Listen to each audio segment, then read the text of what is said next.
طلاب يا حبايبي سنة تالتة إعدادي في كل مكان، أهلا وسهلا بيكم في فيديو جديد. النهارده إن شاء الله ميعادنا مع حل كتاب التقييمات. طبعا كتاب جديد السنة دي أول مرة ينزل، كتاب مهم جدا جدا جدا، وكمان هيجي عليه في أسئلة في آخر الترم.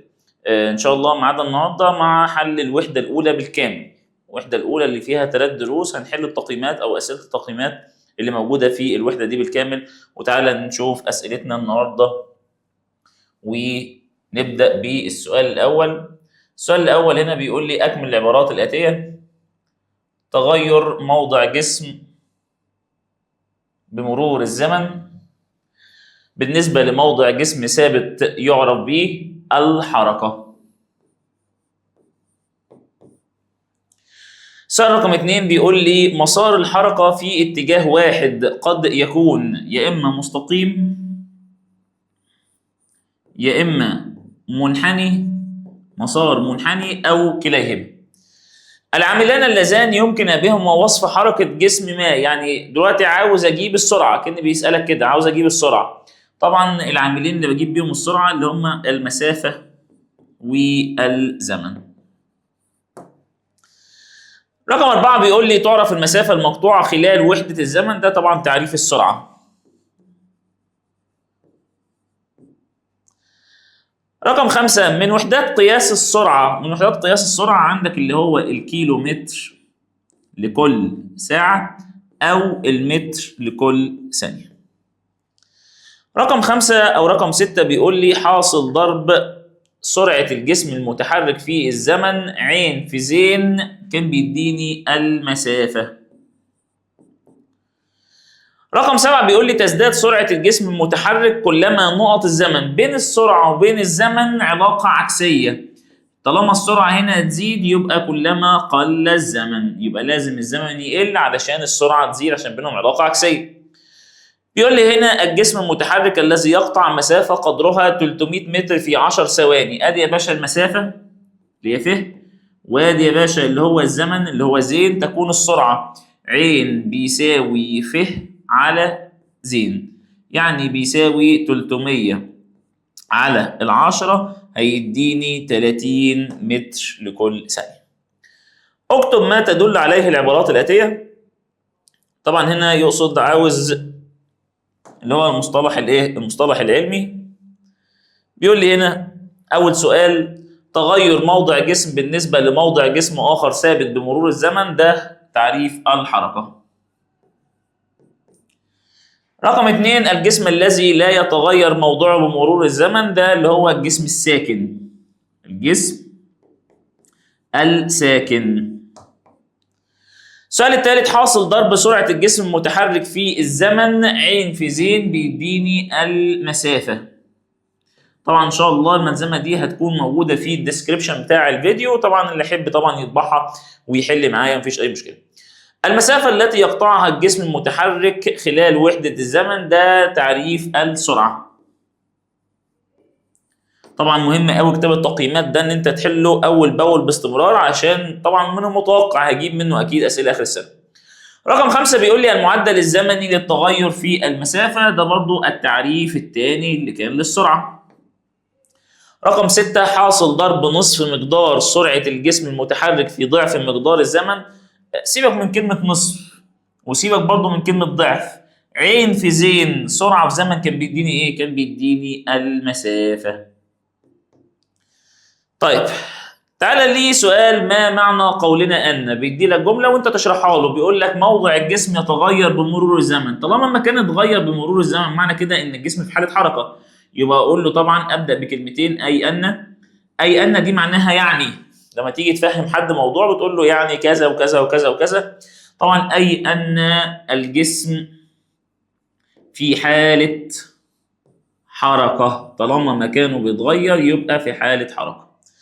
سرعة جسم ما تساوي صفر. سرعة بصفر معناها ان الجسم ساكن، يبقى اقول له اي ان الجسم ساكن او في حالة سكون. تعالى لي السؤال رقم 3 بيقول لك سيارة متحركة تقطع مسافة 100 كيلو متر في ساعتين. مستر هي 100 كيلو متر دي ايه؟ دي مسافة والساعتين ده زمن. خلاص مديك فه وزين يبقى اكيد محتاج منك سرعة. هتقول له أي أن سرعة السيارة، أي أن سرعة السيارة، وتبدأ تكتب القانون، ما تكسلش. السرعة بيساوي مسافة على الزمن، يعني بيساوي 100 على الاتنين اللي هم الساعتين، هيديني 50 كيلو متر لكل ساعة. رقم واحد في علل بيقول لي تعتبر حركة المترو من أمثلة الحركة في اتجاه واحد. قلت لك ساعة ما شرحنا إن المترو بيتحرك لقدام ولورا في خط مستقيم ومسار منحني أو كلاهما. تعالى بقى نكتب الكلمتين دول. لأن المترو يتحرك للأمام والخلف في خط مستقيم أو مسار منحني أو كليهما. طيب بيقول لي هنا السؤال الثاني، تزداد سرعة الجسم، السرعة بتزيد كلما قل الزمن. حاجة بتزيد وحاجة بتقل، أقول له لأن بينهم علاقة عكسية. أقول له لأن بينهم علاقة عكسية. تعالى رقم 3 بيقول لي تزداد سرعة الجسم أو تزداد السرعة بزيادة المسافة المقطوعة عند ثبوت الزمن، تزداد وتزداد.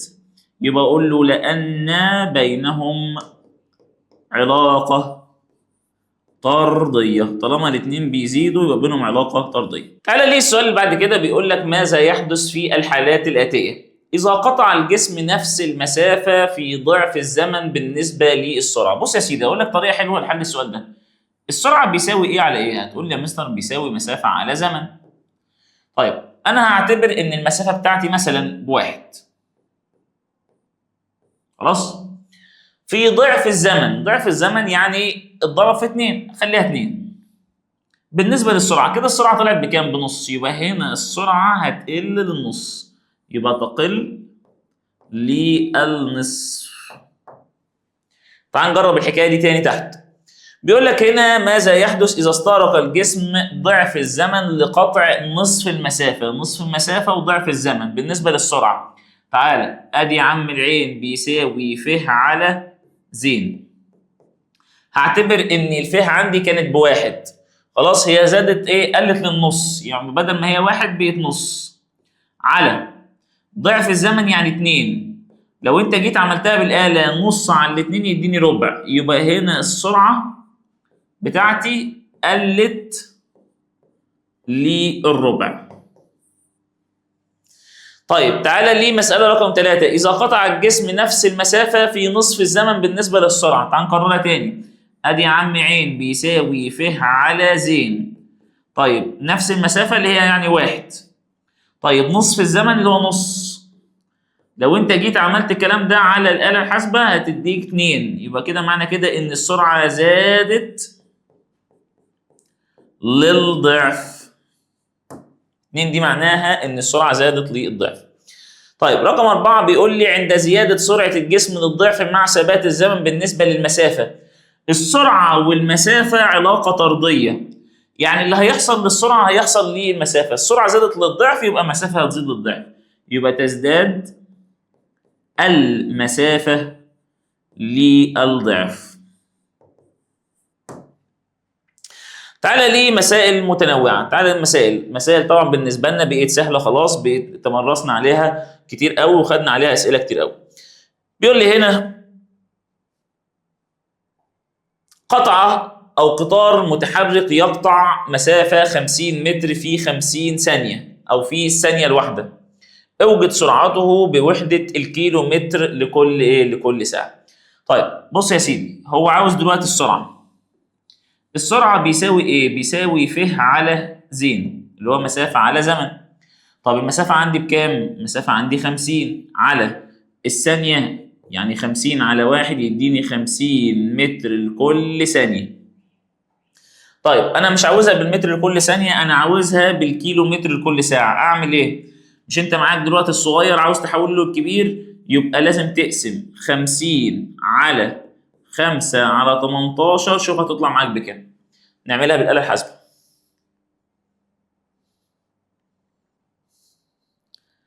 50 على 5 على 18 هيديني 180 كيلو متر لكل ايه؟ لكل ساعة. طيب تعالى ليه المسألة الثانية بيقول لي تتحرك سيارة بسرعة 90 كيلو متر لكل ساعة، فما الزمن المستغرق لقطع مسافة 500 كيلو متر. طبعا انت هنا عاوز منك الزمن بيساوي المسافة على السرعة. المسافة عندي ب 500 كيلو والسرعة عندي ب 90، يبقى 500 على 90، 500 على 90 يديني 5.6. طبعا انت بتجيب زمن هنا يبقى ساعة، 5.6 ساعة. طيب تعالى ليه السؤال الثالث بيقول لك قطار بدأ رحلته الساعة 5 مساء، اللي هو 5 المغرب يعني. فمتى يكون موعد وصوله إذا كان القطار يتحرك بسرعة 70 كيلو متر لكل ساعة ويقطع مسافة قدرها 700 كيلو متر؟ يبقى هو عاوز الزمن بتاعي مسافة على سرعة.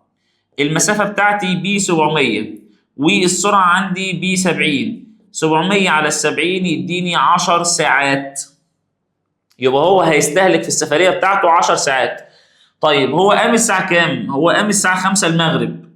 طب عد بقى عليها كده 10 ساعات، يبقى 6 و7 و8 و9 و10 و11 و12، 12 بالليل. طب انا عاوز 10 ساعات، يبقى لسه 1 و2 و3، يبقى هيوصل ميعاد الوصول 3 فجرا. لو انت عديت 10 ساعات من بعد الساعة 5 المغرب هيدي لك لحد هيوصل 3 الفجر. طيب بيقول لي هنا السؤال الرابع: خرج تلميذان من المدرسة بحيث تحرك الأول بسرعة 2 متر لكل ثانية وتحرك الثاني بسرعة 3 متر لكل ثانية. احسب بعد كل منهما عن المدرسة بعد دقيقتين. طبعا دقيقتين دول يعني كام ثانية؟ يبقى أنت هتشتغل على 120 ثانية. طيب تعالى ناخد الأول المسافة رقم 1. الطالب رقم 1 بيساوي عين في زين. طيب الطالب الأول سرعته بكام؟ سرعته ب2 في الزمن بتاعه 120 ثانية. 2 في 120 يديني 240 متر. طيب تعالى ليه الطالب الثاني فيه 2، مش هنكتب القانون تاني لأن هو القانون. طيب سرعته كانت بكام؟ ب3 وهي 120 ثانية، هيديني 360 متر. 3 في 120 يديني 360 متر. عاوز الزمن اللازم لكي يقطع كل منهما مسافة 400 متر. عاوز الزمن هنا اللي هو الزمن في الطالب الأول والزمن الطالب الثاني. خلاص اكتب يا سيدي القانون. الزمن بيساوي مسافة على سرعة. طيب هو عاوز الزمن لقطع كام متر؟ 400، يبقى حط 400 من فوق على السرعة بتاعت الطالب الأول بكام؟ ب2. 400 على 2 يديني 200 ثانية. طيب تعالى ليه الزمن الثاني اللي هو بتاع الطالب الثاني، هو كان مسافة كام متر؟ 400 متر والسرعة بتاعته 3. طيب يبقى هنا 400 على 3 يديني 133 و3 ثانية. يبقى أنا دلوقتي عاوز الزمن اللازم لكي يقطع كل منهما مسافة 400 متر. عملت إيه؟ طبعا الزمن بيساوي مسافة على سرعة. المسافة بتاعتي 400 والسرعة بتاعت الطالب الأول ب2 والطالب الثاني ب3، فقسمتهم هما الاثنين 400 على 2 وهنا 400 على 3، طلعت هنا 200 ثانية وهنا 133 و3 ثانية. تعالى لي المسألة رقم 5 بيقول لك سيارتان تتحركان في خط مستقيم، الأولى بتقطع 500 متر في 5 ثواني والثانية بتقطع 250 متر في 2.5 ثانية، أيهما أسرع؟ تعال نحسب السرعة هنا والسرعة هنا. تعالى العربية الأولى اللي هي عين 1. العين 1 بيساوي مسافة على زمن. أنا قطعت كام بالعربية الأولى؟ 500 متر على كام ثانية؟ 5، هيطلع 100 متر لكل ثانية. طب العربية التانية هو نفس القانون، مسافة على زمن، يعني بيساوي 250 على الاتنين ونص، برضه هيطلع كام؟ 100 متر لكل ثانية، وبالتالي سرعتهم هما الاتنين بيكونوا متساويين، محدش أسرع من التاني. على ليه؟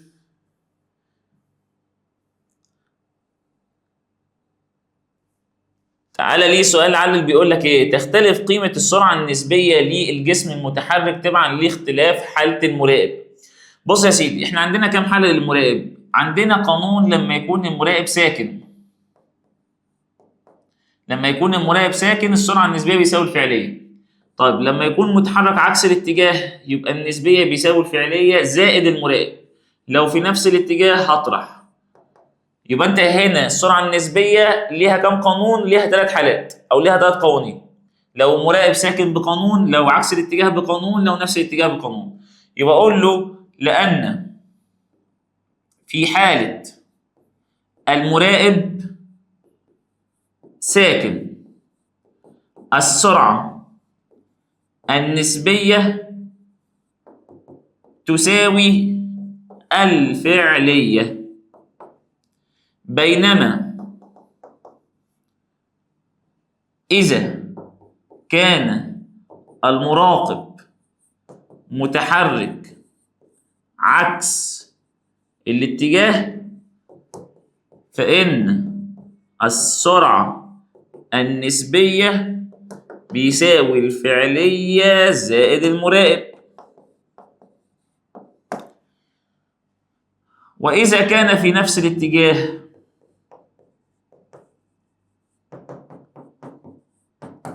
فإن السرعة النسبية تساوي الفعلية ناقص المراقب.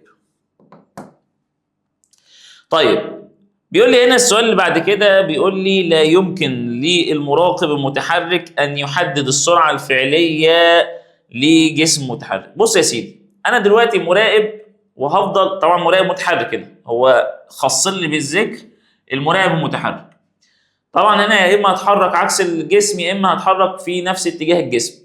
لو انا اتحركت عكس اتجاه الجسم هيوصل لي احساس ان اللي قصادي سريع، يبقى السرعه النسبيه اللي انا هحس بيها هتكون ازيد من الفعليه، اعلى من الحق وحقيقي اللي ماشي بالجسم.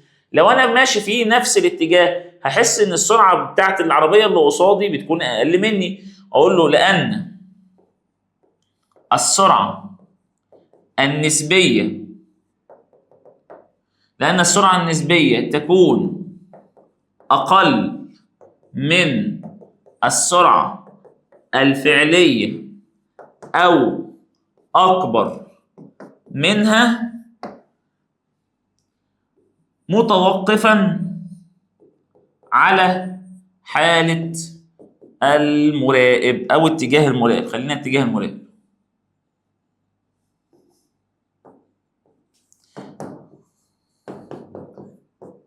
يبقى هنا إجابة السؤال هتقول له إيه؟ لأن السرعة النسبية تكون أقل من السرعة الفعلية أو أكبر منها متوقفا على اتجاه الإيه؟ المراقب، أو ممكن تقول لي اعتمادا على إيه؟ اتجاه المراقب.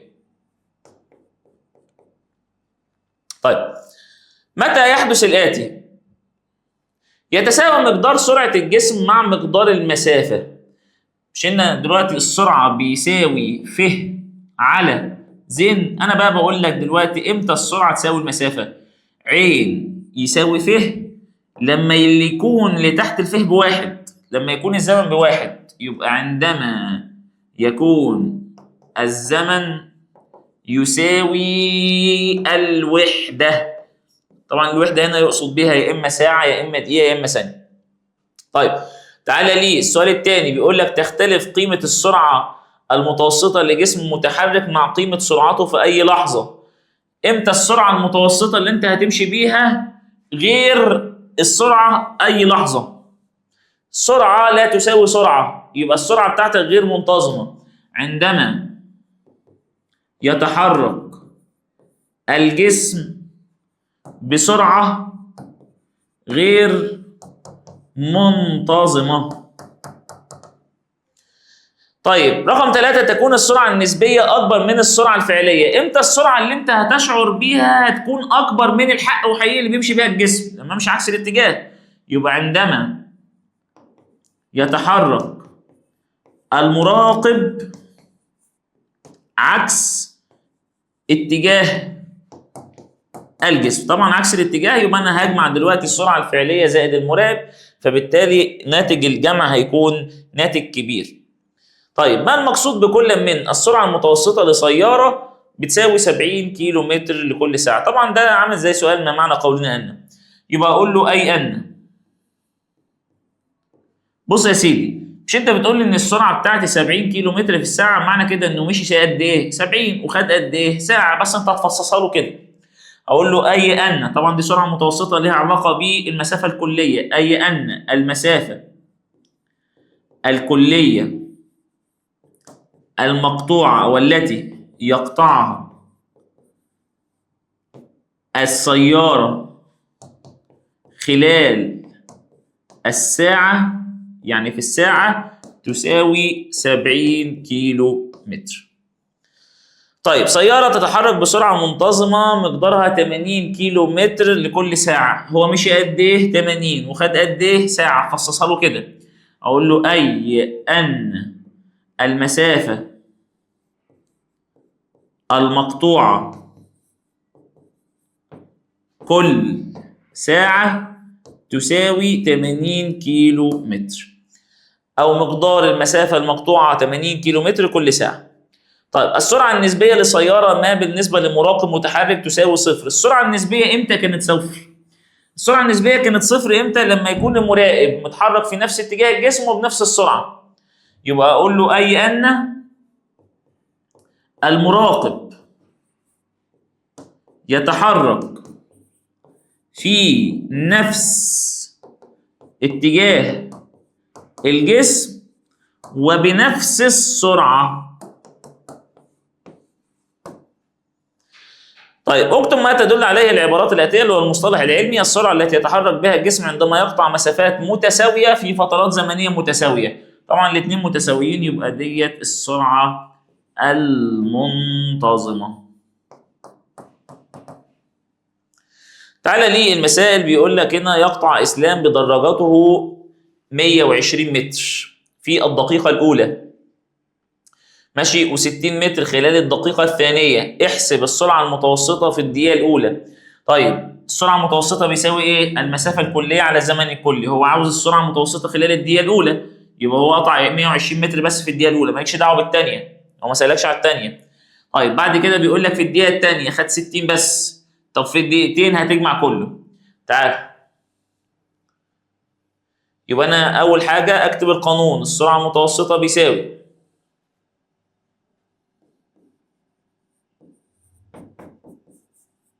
السرعة المتوسطة تساوي المسافة الكلية على الزمن الكلي. طيب في الدقيقة الأولى خد كام متر؟ في الدقيقة الأولى خد 120 متر، يبقى 120 على الواحد يديني 120 متر كل دقيقة. خلي بالك أنا هنا ما حولتش، ممكن تحول عادي، ممكن تستخدم 60 ثانية مفيش مشكلة، بس أنا مش هحول. إيه المستدعي إن أنا أحول؟ هشتغل بقى كده على طول.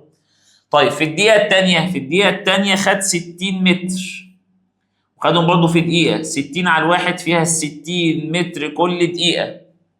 ممكن عادي تحول الدقيقة ديت ل 60 ثانية عادي مفيش مشكلة وتشتغل بيها. طيب خلال الدقيقتين، في خلال الدقيقتين هو خد 120 هنا و60 هنا، يبقى أنت عندك 180. 180 على الاثنين دقيقتين هيديني كام؟ 90 متر كل دقيقة. يبقى دي خلال الدقيقة الأولى، دي خلال الدقيقة الثانية، دول خلال الدقيقتين. طب تعالى للسؤال رقم 2. بيقول لك أيهما يتحرك بسرعة أكبر ولماذا؟ قطار يتحرك بسرعة 90 كيلو متر لكل ساعة، أم سيارة تقطع مسافة 40 متر خلال 2 ثانية؟ طيب تعالى نشوف سرعة العربية الأول بكام. عين بتاعت العربية بيساوي ف على ز مسافة على زمن، يبقى 40 على 2 يديني 20 متر كل ثانية. طيب انت بقى عندك قطار، القطار ده الناحيه الثانيه بيمشي بسرعه 90 كيلومتر لكل ساعه. طبعا انت ما ينفعش هنا تقارن وحدتين مختلفتين، يعني انت 20 متر كل ثانيه وهنا 90 كيلومتر كل ساعه، طبعا هنا لا مجال للمقارنه. يبقى انا لازم اخلي الوحدات بتاعتي هنا زي هنا عشان اقدر اقارن، ما ينفعش وحده كبيره اقارنها بوحده صغيره. طب هعمل ايه دلوقتي؟ حول اي وحده فيهم للثانيه. تعال نحول دي مثلا 90 هضربها في كام؟ في 5 على 18 هيطلع معاك 25 متر لكل ثانيه. كده بقى تقدر تقارن، هنا متر كل ثانيه هنا متر كل ثانيه، محدش احسن من حد، بس هنا 20 وهنا 25، يبقى هنا طبعا الاكبر. طبعا هنا بيقول لي ولماذا؟ لان طبعا هنا قطع المسافه الاكبر، هنا خد 25 متر في الثانيه، انما هنا خد 20 متر بس في الثانيه، يبقى هنا قطع المسافه الايه الاكبر. طيب تعالى لي 3 طائره بوينج طراز 747 تحركت من مطار لندن لتصل الى مطار احدى الدول خلال 5 ساعات، خدت زمن 5 ساعات، وقطعت مسافه قدرها 900 كيلو متر. احسب قراءه عداد السرعه اللي هو كيلو متر كل ساعه والمتر كل ثانيه اذا افترضنا انها تتحرك بسرعه ثابته. طيب عاوز السرعه. السرعه بيساوي ايه؟ بيساوي مسافه على زمن، يعني المسافه بتاعتي ب 900 والزمن بتاعي ب 5، هيديني طبعا احساب الاله 900 على 5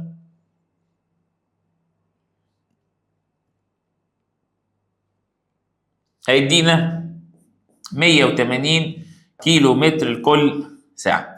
كده انا جبت السرعه بوحده الكيلو متر كل ساعه. طب هو عاوزها بالمتر كل ثانيه، يبقى اضرب الكلام ده في 5 على 18، شوف هتطلع معاك بكام. ادي 180 في 5 على 18 هيدينا 50 متر لكل ثانيه.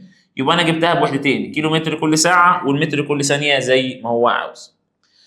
طيب تعالى لي المسألة اللي بعد كده، بيقول لك يقطع إحدى المتسابقين بدراجته 30 مترا خلال دقيقة واحدة و45 متر خلال الدقيقة التالية، احسب السرعة المتوسطة للدراجة. طبعا هنا للسرعة المتوسطة للرحلة كلها عين شرطة بيساوي المسافة الكلية فيه الكلية على الزمن الكلي. طب المسافة الكلية بكام؟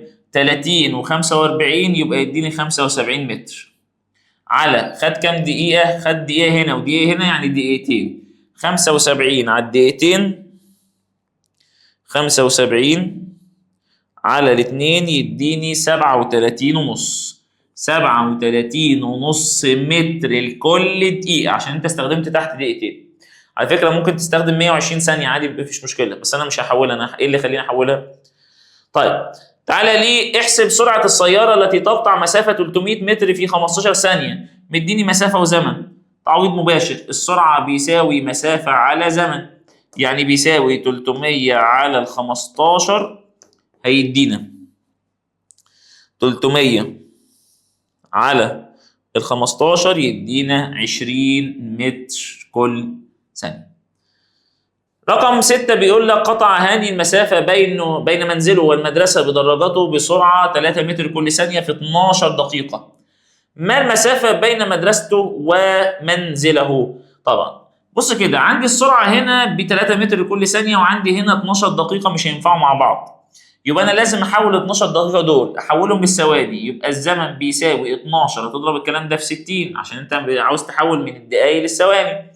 12 في 60 12 في 60 هيديني 720 ثانية. طيب هو عاوز المسافة ف بيساوي عين في زين. طب السرعة بكام؟ السرعة ب3 في 720 اللي هو الزمن، 3 في 720 ب 2160 متر. طب تعالى لي السؤال رقم 7 بيقول لي تتحرك سيارة بسرعة 100 كيلو متر لكل ساعة مع الزمن الذي تستغرقه لقطع مسافة 3500 كيلو متر. طب عاوز مني الزمن. الزمن بيساوي مسافة على سرعة. المسافة عندي بكام؟ ب 3500 والسرعة ب 100. طبعا هنا الصفر راح مع الصفر، يبقى 35 على الواحد يديني 35، وهنا زمن يبقى ساعة، 35 ساعة. متأكد برضو؟ 3500 على 100 يديني 35. تعالى ليه مسألة رقم 8 بيقول لك سيارتين، طبعا المسألة كان ناقصة بس حتة كده كملناها.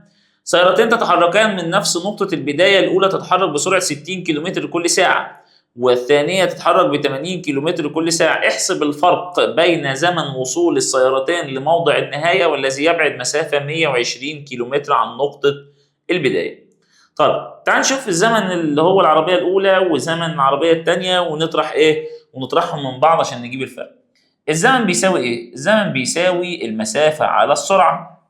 طيب هي العربية الأولى والثانية هما الاثنين مشيوا مسافة 120 كيلومتر. على الأولى مشيت بسرعة 60، 120 على 60 يعني أنت بتكلمني في 2 ساعة، خدت ساعتين. طيب العربية الثانية برضو مشيت ال 120 كيلو متر وبسرعة كام؟ 80. 120 على ال 80 يديني ساعة ونص. طبعا هو عاوز الفرق ما بين الزمنين، يبقى هنا 2 ناقص 1.5، يبقى الفرق ما بينهم نص ساعة. طيب تعالى لي مسألة رقم 9 بيقول لك أيهما يتحرك أو أيهما أسرع، قطار بضاعة يتحرك بسرعة 120 كيلو متر كل ساعة أم دراجة بسرعة 15 متر كل ثانية. لسه حالين واحدة شبهها وقلت لك مش هينفع نقارن وحدتين مختلفين كده، لازم أخلي الوحدات بتاعتي متشابهة. طب تعال نحول دي، أو ممكن في ناس تحول دي عادي مفيش مشكلة، دي صح ودي صح. تعال حول ال 120 دي خليها متر كل ثانية، اضربها في 5 على 18. 120 في 5 على 18، 120 في 5 على 18 هيدينا 33.3 متر لكل ثانية. يبقى انت عندك القطر ب 33.3 وعندك يا سيدي الدراجة ب 15 متر لكل ثانية. طبعا بالطبع مين اللي أسرع؟ القطار. تعالى لي السؤال رقم 10 بيقول لي قطاران يتحركان في نفس الاتجاه، فإذا كانت سرعة القطار الأول 85 والثاني 90 كم تكون السرعة النسبية للقطار الثاني بالنسبة لمراقب يقف على الرصيف؟ طالما هنا واقف يبقى السرعة النسبية بيساوي الفعلية اللي هي حق وحقيقي اللي ماشي بيها القطر. طب أنهي يا مستر الفعلية؟ الفعلية بتاعتك اللي هو الجسم اللي أنت بتراقبه. انت بتراقب انهي قطر؟ بيقول لك احسب السرعه النسبيه للقطر الثاني، يبقى انت بتراقب القطر الثاني بقى بسرعته بكام؟ ب 90 كيلو متر لكل ساعه. طيب لمراقب يقف او يجلس داخل القطار الاول، طب هما الاثنين ماشيين في نفس الاتجاه، يبقى السرعه النسبيه واطرح. النسبيه بيساوي الفعليه ناقص المراقب. طيب الفعلية بكام؟ الفعلية اللي هي القطر رقم 2 90 ناقص المراقب اللي هو قاعدين في القطر رقم 1 85. 90 ناقص 85 يديني 5 كيلو متر لكل ساعة.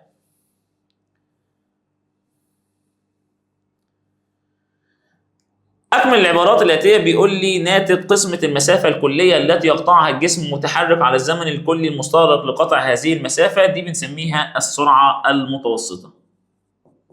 ده كان تعريف السرعة المتوسطة. رقم 2 قياس السرعة النسبية. قياس السرعة النسبية حضرتك لما بتيجي تقيس السرعة النسبية بتعتمد على حاجتين، حالة المراقب انت واقف ولا بتتحرك، واتجاهك لو كنت بتتحرك. يبقى انت بيعتمد على حالة المراقب واتجاهه. ولما جينا شرحنا قلت لك خلي بالك من الحتة دي كويس قوي، السرعة النسبية ملهاش قانون واحد، لا ده ليها 3 قوانين بيتحددوا على اساسك انت تتحرك عكس ولا نفس. طب لو كنت ما بتتحركش اكيد واقف، الواقف ده بيبقى ليه قانون، عكس الاتجاه ليه قانون، مع نفس الاتجاه ليه قانون. طيب اذا تغير موضع جسم بمرور الزمن يقال انه في حالة حركة، بينما اذا ظل في موضوعه يقال انه في حالة سكون. خلاص الجسم بتاعي مكانه ما اتغيرش. السرعة المتوسطة بيساوي المسافة الكلية، هنا بقى عاوز مني القانون، المسافة الكلية على الزمن الكلي. طيب رقم 5 بيقول لي عندما تتحرك سيارة بسرعة 80 كيلومتر كل ساعة في اتجاه معين، فإن المراقب الموجود في سيارة تتحرك في نفس اتجاهها، نفس الاتجاه، وبسرعة كذا يقدر سرعتها نقط بمقدار 20 كيلومتر لكل ساعة. طبعا يقدر سرعتها النسبية، طالما بيراقبها يبقى بيقدر سرعتها النسبية. طيب بص يا سيدي، أنا دلوقتي بيقول لك عندما تتحرك سيارة بسرعة 80، هي العربية ب 80 في اتجاه معين، فإن المراقب الموجود في سيارة تتحرك بسرعة أو تتحرك في نفس اتجاهها بسرعة كذا يقدر سرعتها النسبية بمقدار 20. العربية حقه حقيقي ماشية 80، بس أنا لما جيت شفتها لقيتها 20، معنى كده إن أنا ماشي في نفس الإيه؟ في نفس الاتجاه. يبقى أنا دلوقتي يا مستر نفس الاتجاه، النسبية بيساوي الفعلية ناقص المراقب. طيب النسبية بكام؟ النسبية أساسا ب20 والفعلية ب80، ناقص لي بس المراقب. يبقى المراقب بكام؟ هتودي المراقب الناحية التانية بس بعكس الإشارة وتجيب مكانه مين؟ تجيب مكانه ال20. يبقى 80 ناقص ال20 يديني 60 كيلو متر لكل ساعة. يبقى هنا 60. طبعا لو عاوز تتأكد من الإجابة بتاعتك تعالى، مش هو قال لك نفس الاتجاه؟ حلو، حدد بقى السرعة النسبية. السرعة النسبية بيساوي إيه؟ بيساوي فعلية ناقص مراقب. الفعلية ب80 والمراقب بكام؟ مراقب ب60، يبقى 80 ناقص 60 هيديك ال20 اللي موجود عندك في الآخر. طيب 6 توصف حركة الجسم بأنها منتظمة عندما تكون سرعته نقط مساوية لسرعته نقط. لسه مجاوبينها من شوية فوق. عندما تكون سرعته المتوسطة مساوية لسرعته أي لحظة. طيب رقم 7 بيقول لك هنا يتحرك قطاران على شريطين متوازيين في اتجاهين متضادين عكس بعض، فإذا كانت سرعة القطار الأول كما يلاحظها ركاب القطار الثاني كما يلاحظها، يبقى دي سرعة نسبية، وسرعة القطار الثاني اللي قاعدين فيه المراقبين ب90، فإن سرعة القطار الأول هنا بقى عاوز الفعلية، يبقى أنا عندي نسبية بيساوي فعلية. تعالى بقى نشوف ناقص ولا زائد. اتجاه متضادين يبقى زائد مراقب. هو قال لي كما يلاحظها يبقى دي نسبية 120. طيب وقال لك كمان ان ركاب القطار الثاني هم قاعدين في القطر رقم 2 يبقى سرعتهم ب90، يبقى عاوز مني الفعليه. هتودي بس ال90 دي الناحيه الثانيه بعكس الاشاره، يبقى 120 ناقص ال90 هيديني 30 كيلو متر كل ساعه. رقم 8 بيقول لك الجسم الساكن هو الجسم الذي نقط موضوعه بمرور الزمن او بالنسبه لنقطه ثابته بمرور الزمن. طبعا هنا الذي يغير موضوعه بمرور الزمن. طيب رقم 9 بيقول لي تتساوى المسافة التي يقطعها الجسم عدديا مع سرعته. لسه حلنا من شوية إن المسافة بتساوي السرعة لما يكون الزمن بيساوي 1. طيب رقم 10 إذا كانت السرعة المنتظمة لسيارة هي 90 كيلو متر لكل ساعة، فهذا يعني أن سرعته بكام متر لكل ثانية؟ دي مجرد تحويلة. مديك الكبير عاوز الصغير، يبقى هتضرب في 5 على 18. 90 في 5 على 18 يديك 25. رقم 11 بيقول لك سرعة جسم متحرك بالنسبة لمراقب ساكن أو متحرك تعرف بالسرعة النسبية. ده تعريف السرعة النسبية، وهو أساسا مديلك في السؤال كلمة بتغششك بالنسبة. تعالى ليه السؤال رقم 12 بيقول لك تزود السيارات والطائرات عادة بمجموعة من العدادات مثل عداد السرعة. بيكون طبعا أي وسيلة نقل ومواصلات فيها عداد السرعة وعداد المسافة. عداد المسافة ده بيحسب لك العربية مشيت كام كيلو ولا الكلام ده كله، والكلام ده بتقابله لما تيجي تشتري عربية، بتبص على عداد المسافة اللي مشيتها الايه؟ المكنة او اللي مشيها العربية. 13 السرعة نقط لجسم ما يصعب تحقيقها عمليا، ما ينفعش امشي بالسرعة المنتظمة بالعربية بتاعتي، مستحيل اعملها، يبقى السرعة المنتظمة. رقم 14 سرعة الجسم المتحرك قد تكون السرعة تكون منتظمة أو غير منتظمة. تختلف قيمة السرعة النسبية للجسم المتحرك تبعا لاختلاف حالة واتجاه المراقب. حالة واتجاه المراقب. طيب يتحرك الجسم بسرعة منتظمة عندما يقطع مسافات، طبعا هو قال لي هنا سرعة منتظمة يبقى مسافات متساوية وأزمنة متساوية، يبقى مسافات متساوية. طيب 17 يساعد نقط على معرفة سرعة السيارة مباشرة. عداد السرعة، طبعا عداد السرعة لا محتاج أقسم ولا أضرب ولا أعمل أي عملية حسابية، بشوف المؤشر بس على كام يبقى كده أنا حسبت السرعة. 18 سيارة تقطع مسافة قدرها 20 متر في الثانية الواحدة بانتظام، يقال إنها تتحرك بسرعة إيه؟ طبعا كل ثانية بتمشي 20، يبقى هنا بيمشي بسرعة منتظمة. طيب مقدارها كام؟ مش السرعة بيساوي مسافة على زمن، يبقى 20 على الواحد، يعني اديني 20 متر كل ثانية. طيب توصف حركة السيارة على الطريق بأنها تتحرك بسرعة غير منتظمة.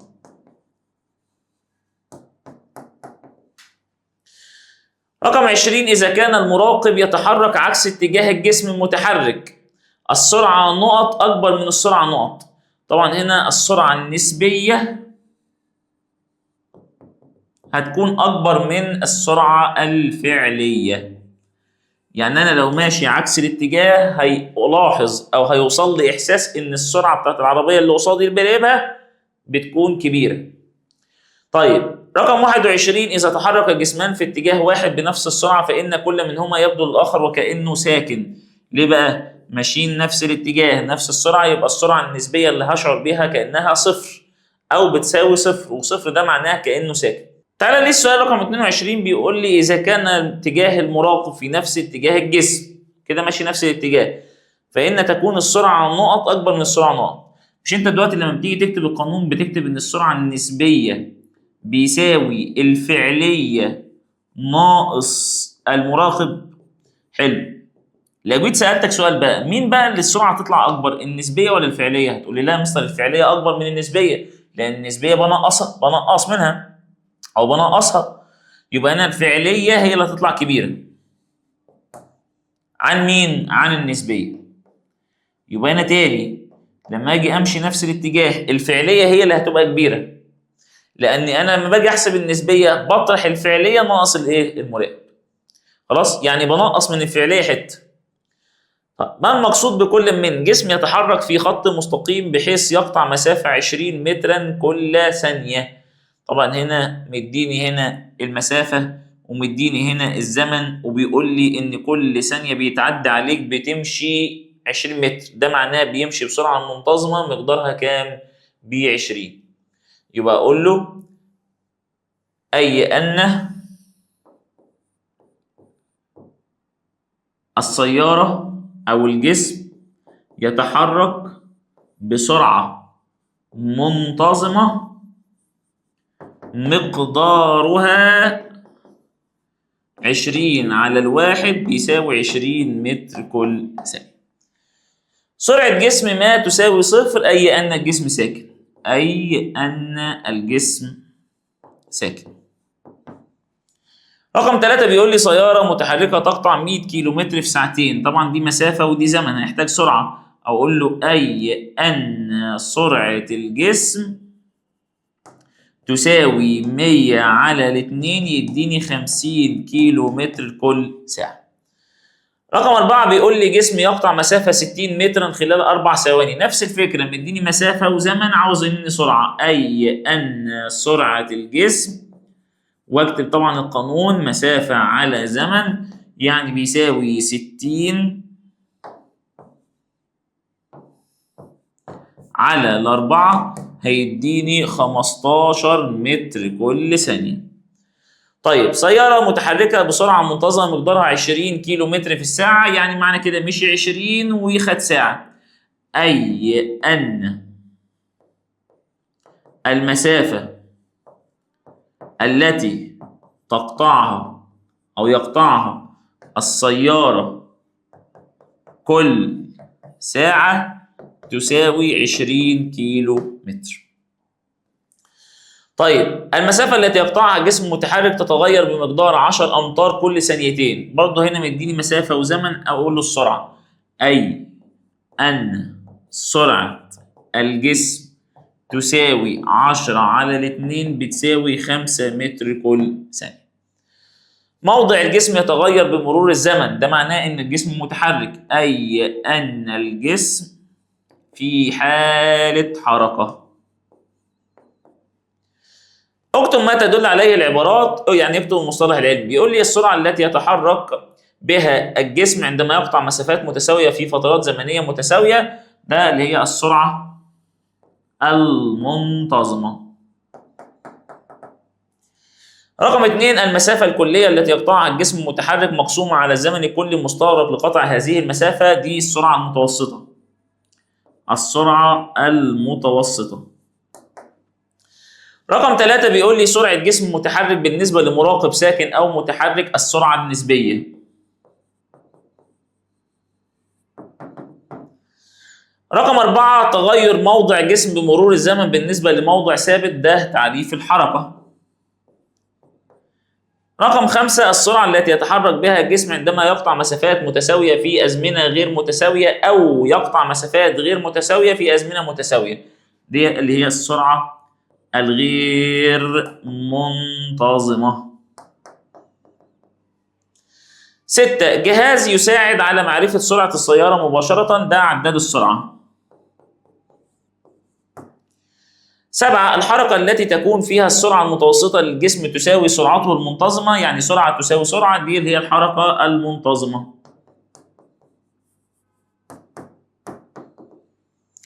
الحركة التي تكون فيها السرعة المتوسطة للجسم لا تساوي سرعته المنتظمة، سرعة لا تساوي سرعة، يبقى هنا الحركة الغير منتظمة.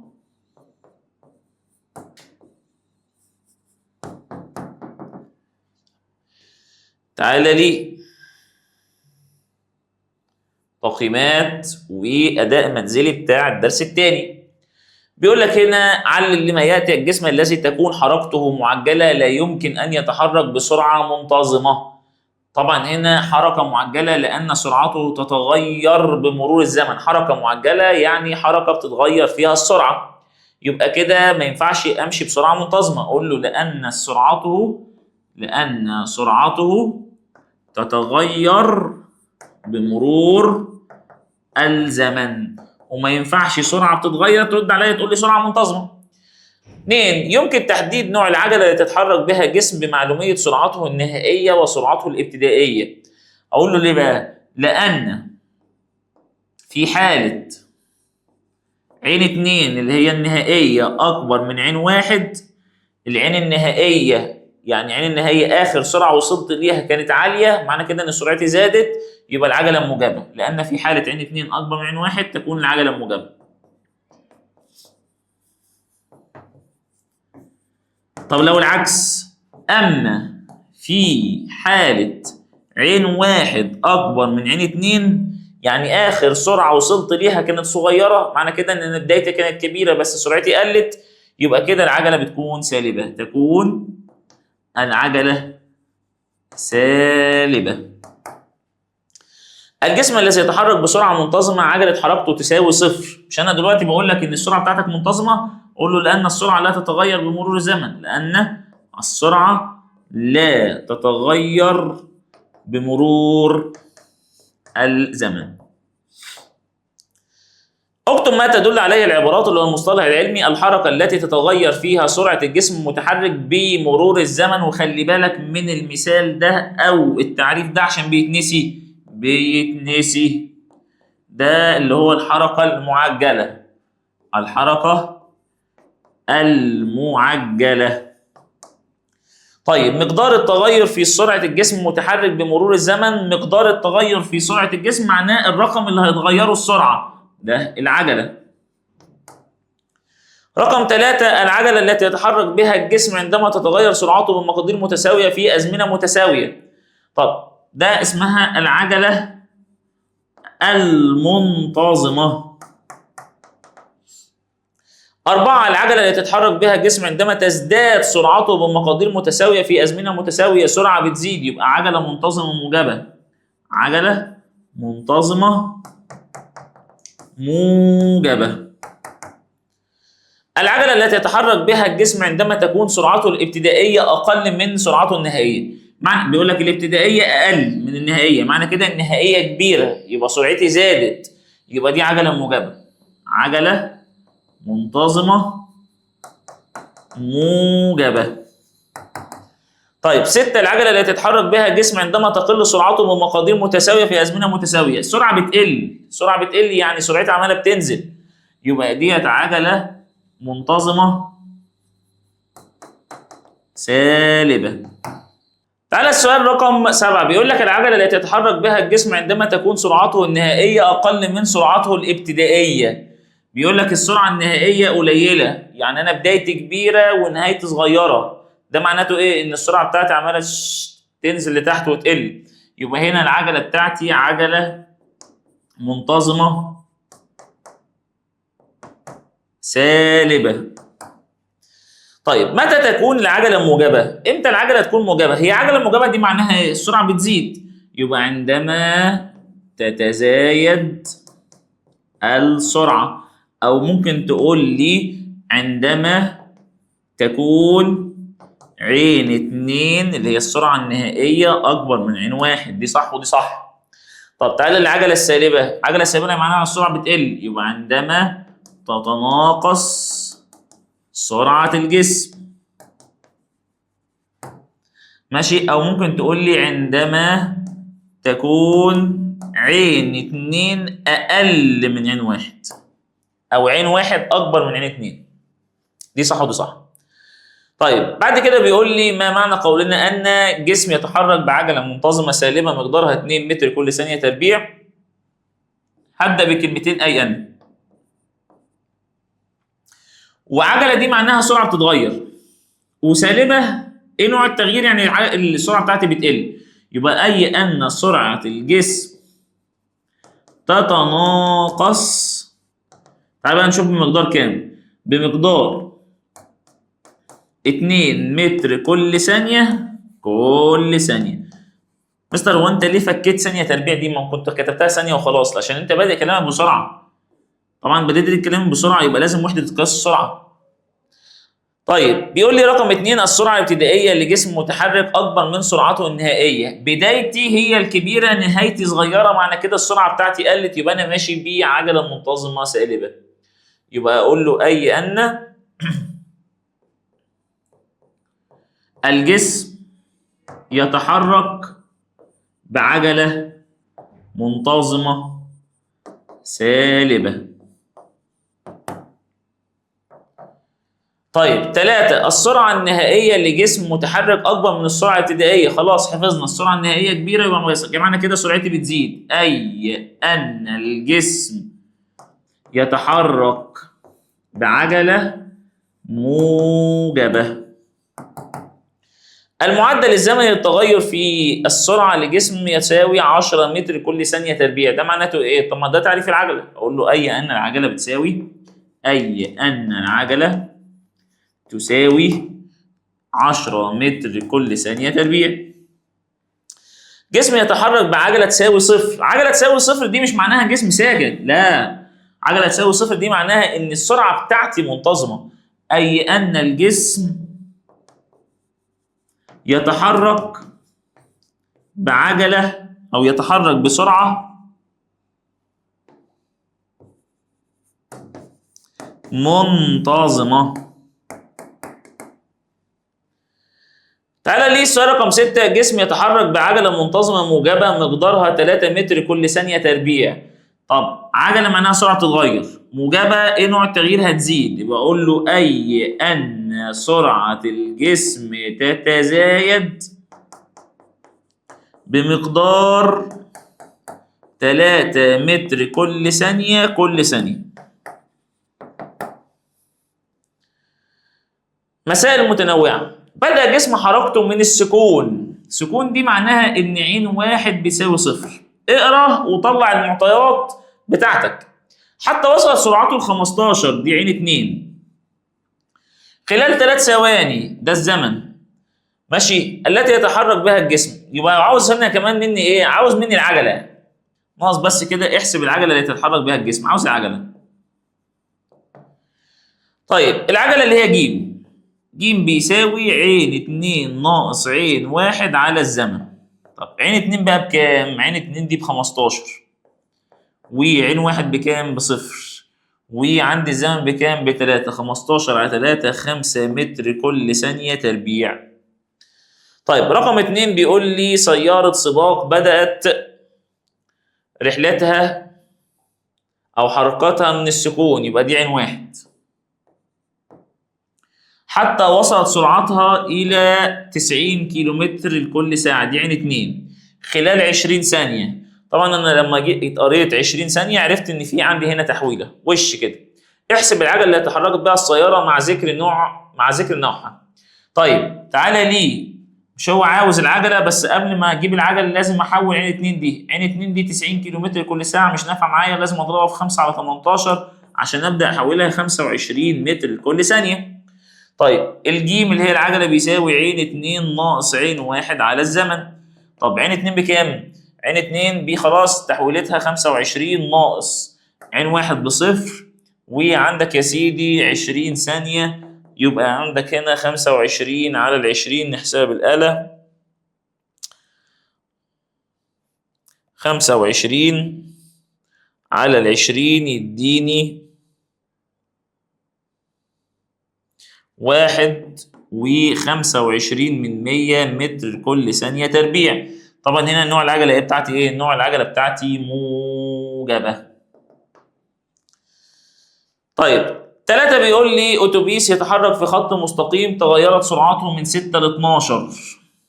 خلاص؟ يبقى هنا ده اللي هو السرعة الأولى والسرعة الثانية خلال 3 ثواني. احسب مقدار العجلة اللي هيتحرك بها الاتوبيس. يبقى ج بيساوي عين 2 ناقص عين 1 على الزمن. طب عين 2 بكام؟ عين 2 ب 12 ناقص 6 على الزمن بكام؟ ب3. 12 ناقص 6 على 3 فوق ب6 يبقى 2 متر كل ثانية تربيع. طيب رقم 4 بدأ جسم حركته من السكون، يبقى ده عين 1 بصفر. حتى وصلت سرعته ل 15، دي عين 2 15 متر كل ثانية خلال 3 ثواني، ده الزمن. احسب العجلة التي يتحرك بها الجسم وما نوعها مع ذكر السبب. طيب الجيم بيساوي ايه؟ الجيم بيساوي عين 2 ناقص عين 1 على الزمن. طب عين 2 بكام؟ ب 15 ما فيهاش أي تحويل، ناقص صفر على الزمن بكام؟ الزمن ب3. طبعا يديني 5 متر لكل ثانية تربيع. نوعها ايه؟ موجبة. طب ليه موجبة؟ لأن السرعة تتزايد بمرور الوقت.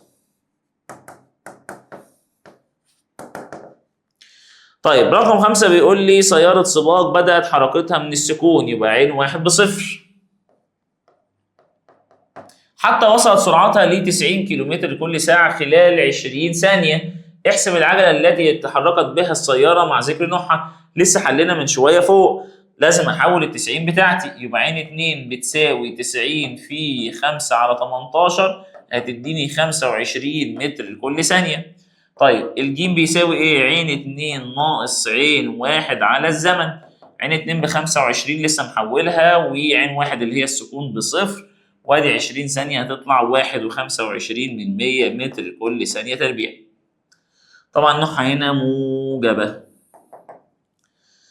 جسم يتحرك بسرعة 72 كيلو متر كل ساعة تحت تأثير عجلة منتظمة مقدارها 2. مديني هنا العجلة دي، العجلة ج، ودي عين 1.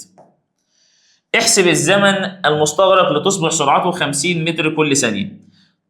طبعا انت عندك العجله بمتر كل ثانيه، والسرعه الثانيه بمتر كل ثانيه، وعندك هنا السرعه الاولى بكيلومتر كل ساعه، يبقى لازم تتحول. يبقى عين 1 72 تضربها في 5 على 18 تديك 20 متر كل ثانيه. شو عاوز الزمن؟ الزمن ده اللي هو عين 2 ناقص عين 1 على العجله. طيب عين 2 بكام؟ عين 2 اللي هو تاني سرعه ب 50 ناقص 20 على الاثنين. طبعا هنا 50 ناقص 20 ب 30، 30 على الاثنين فيها ال 15، وانت بتجيب زمن يبقى 15 ثانية. طيب تعالى لي السؤال اللي بعد كده.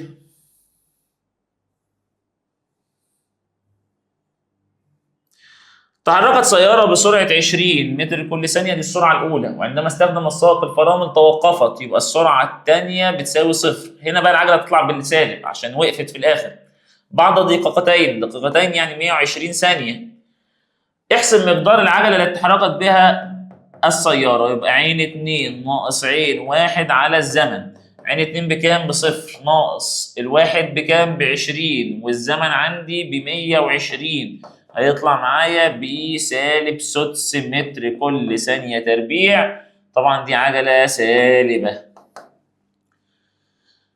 رقم 8 بيقول لي يتحرك قطار بسرعة 20 متر كل ثانية وعندما استخدم السائق طبعا الفرامل. طبعا دي عين 1. تحركها بعجلة سالبة مقدارها 4 متر كل ثانية. احسب الزمن اللازم لتوقف هذا القطار. طبعا توقف يبقى عين 2 بصفر. طيب هو عاوز الزمن بيساوي عين 2 ناقص عين 1 على العجلة. طيب عين 2 بكام؟ قال لي هيوقف القطار يبقى صفر، ناقص عين 1 بكام؟ ب20 على العجلة بتاعتي مش هعوض عنها ب4، هعوض عنها بسالب 4، تطلع معايا 5 ثانية. ليه سالب 4؟ عشان هو قال لي عجلة سالبة. طيب رقم 9 تتحرك سيارة بسرعة 40 متر كل ثانية. دي عين 1. وعندما استخدم السائق الفرامل تناقصت سرعتها بمعدل 2 متر كل ثانية تربيع. دي عجلة وهعوض عنها بالسالب عشان قال لي تناقصت السرعة. طيب احسب سرعتها بعد مرور 15 ثانية من لحظة الضغط على الفرامل. يبقى هو عاوز مني عين 2. عين 2 بيساوي عين 1 زائد ج في ز. ده قانون مهم جدا. طيب عين 1 بكام؟ عين 1 ب40 زائد الجيم بتاعتي هعوض عنها بسالب 2 مش ب2 عشان قال لي تناقصت سرعتها. الزمن ب15. طبعا هنا تبقى 40 وهنا ناقص 30 يبقى يديني 10 متر كل ثانية. تعالى ليه السؤال رقم 10 بيقول لي خلال 2.5 ثانية. 2.5 ثانية ده اللي هو الزمن. زادت سرعة السيارة من 20 ل 45. يبقى ده عين 1 وده عين 2. بينما تحركت دراجة من السكون. يبقى ده عين 1 بالنسبة للدراجة بصفر ووصلت سرعتها ل5. أيهما يتحرك بعجلة أكبر؟ هحسب العجلة هنا والعجلة هنا وبعد كده أحدد. طيب العجلة بيساوي إيه؟ عين 2 ناقص عين 1 على الزمن. طب عين 2 بكام؟ ب45 ناقص ال20 على ال2.5. طيب هنا هتبقى كام؟ هتبقى فوق 25 وتحت يبقى 2.5 يبقى 10 متر كل ثانية تربيع. طب تعالى الدراجة عين 2 ناقص عين 1 على الزمن. عين 2 بقى للدراجة بكام؟ ب5 ناقص صفر على ال2.5 هيديني 5 على 2.5 فيها 2 متر كل ثانية تربيع. يبقى هو ده اللي بيتحرك بعجلة أكبر اللي هي السيارة. تعالى ليه السؤال رقم 11 تحرك قطار بسرعة 18 متر كل ثانية وعندما استخدم السائق الفرامل توقفت. يبقى ده عين 1 وده عين 2 بصفر. وبعد 3 دقائق ده الزمن. بعد 3 دقائق احسب مقدار العجلة التي تتحرك بها القطار وحدد نوعها. طبعا انا ممكن احدد لك النوع دلوقتي. هو كان سرعته ب 18 بقت صفر يبقى هنا العجلة سالبة عشان السرعة قلت. طيب يبقى العجلة بيساوي عين 2 ناقص عين 1 على الزمن. طيب عين 2 بكام؟ بصفر والواحد ب18. عين 1 ب18 والزمن عندك 3 دقايق. مش تمشي معانا 3 دقايق. 3 دقايق يعني 3 في 60 ب 180 ثانية. يبقى هنا على ال 180 هيديني سالب 1/10. سالب 1/10 متر لكل ثانية تربيع. برضه نتأكد.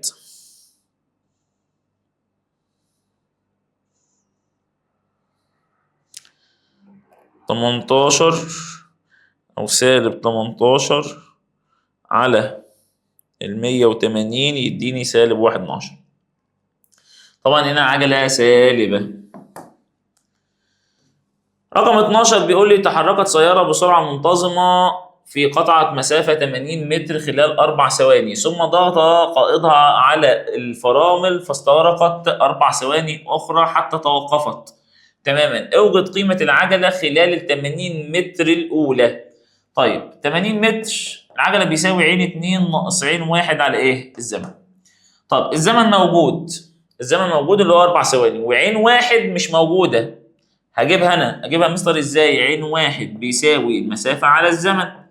المسافة عندي 80 على ال4 هيديني 20 متر كل ثانية. خلاص كده عين 1 بكام؟ عين 1 خلاص ب20. طيب وقال لي عين 2 بكام؟ بصفر عشان توقفت. يبقى هنا عين 2 بصفر وواحد لسه جايبها ب20 على الزمن بكام؟ الزمن ب4 هيديني سالب 20 على 4 فيها سالب 5 متر لكل ثانية تربيع. هنا قال لي نوعها، ما قاليش نوعها بس انا هكتب له نوعها عجلة سالب. تعالى ليه السؤال بعد كده. أكمل العبارات الآتية تمثل حركة الجسم بسرعة منتظمة في العلاقة البيانية سرعة وزمن بخط مستقيم يوازي محور الزمن. يوازي محور الزمن. رقم 2 يسمى مقدار التغير في سرعة الجسم بالنسبة للزمن الذي حدث فيه التغير. طبعا مقدار التغير في السرعة ده اللي هو العجلة. طيب العلاقة البيانية المسافة والزمن، مسافة وزمن المرة دي يمثلها خط مستقيم مائل. مستقيم مائل يمر بنقطة الأصل. إذا بدأ الجسم حركته من السكون فإن سرعته الابتدائية تساوي صفر، عشان لسه ما قامش، لسه هيبدأ يوم. وحدة قياس العجلة اللي هي متر كل ثانية تربيع. تحركت سيارة بسرعة 80 متر كل ثانية، عندما استخدم السائق الفرامل تناقصت سرعتها بمعدل 2 متر كل ثانية تربيع، فإن سرعتها بعد 6 ثواني تصبح. هو كده عاوز عين 2. عين 2 بيساوي عين 1 زائد ج في ز. طيب عين 1 بكام بقى؟ عين 1 ب80 ماشي، زائد الجيم هعوض عنها بسالب 2 عشان قال لي تناقصت، يبقى دي عجلة سالبة ماشي، ومديني الزمن ب6. يبقى هنا 80 ناقص 2 في 6 ب12 هيديني 68 متر لكل ثانية. برضه نحسبها.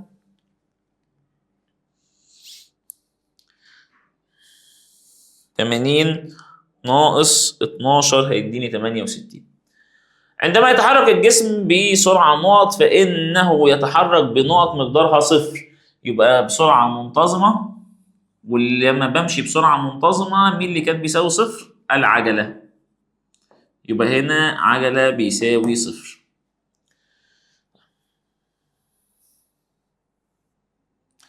السؤال اللي بعد كده بيقول لي عندما يتحرك الجسم بعجلة منتظمة موجبة تكون سرعته نقط أكبر من سرعته نقط. موجبة يبقى السرعة هتزيد، يبقى بدايته قليلة ونهايته كبيرة، يبقى سرعته النهائية أكبر من الابتدائية.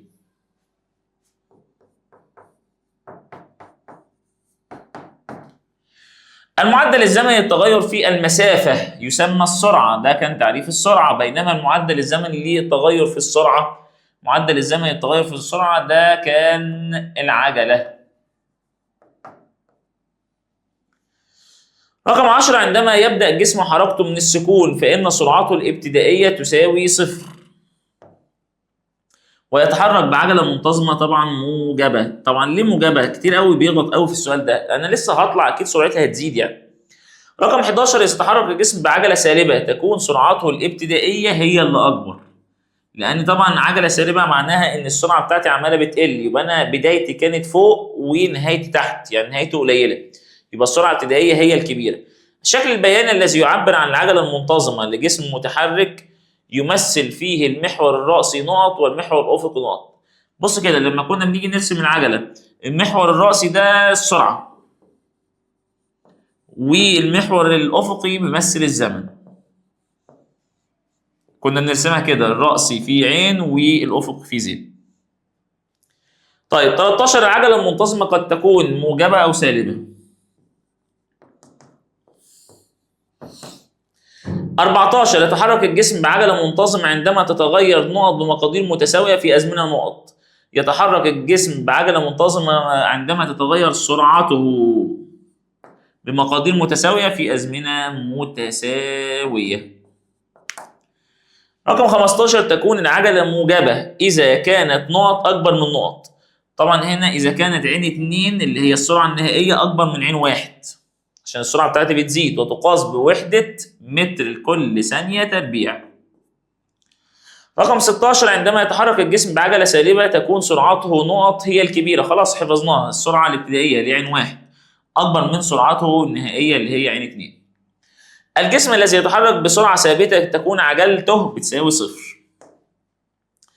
يستخدم علماء نقط العلاقات الرياضية بين متغيرات مختلفة لفهم ووصف الظواهر الفيزيائية. طبعا هنا علماء الفيزياء هنا الظواهر الفيزيائية. رقم 19 يستخدم علماء الفيزياء نقط ونقط للتنبؤ بالعلاقات بين الكميات الفيزيائية ووصف النقط بطريقة أسهل.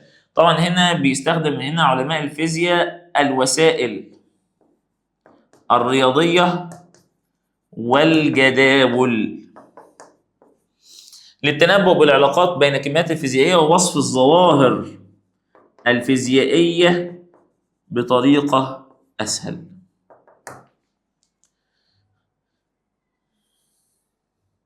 رقم 1 يتحرك الجسم بسرعة منتظمة أو بسرعة ثابتة فإن عجلة حركته تكون منتظمة. غلط، مفيش عجلة أساسا.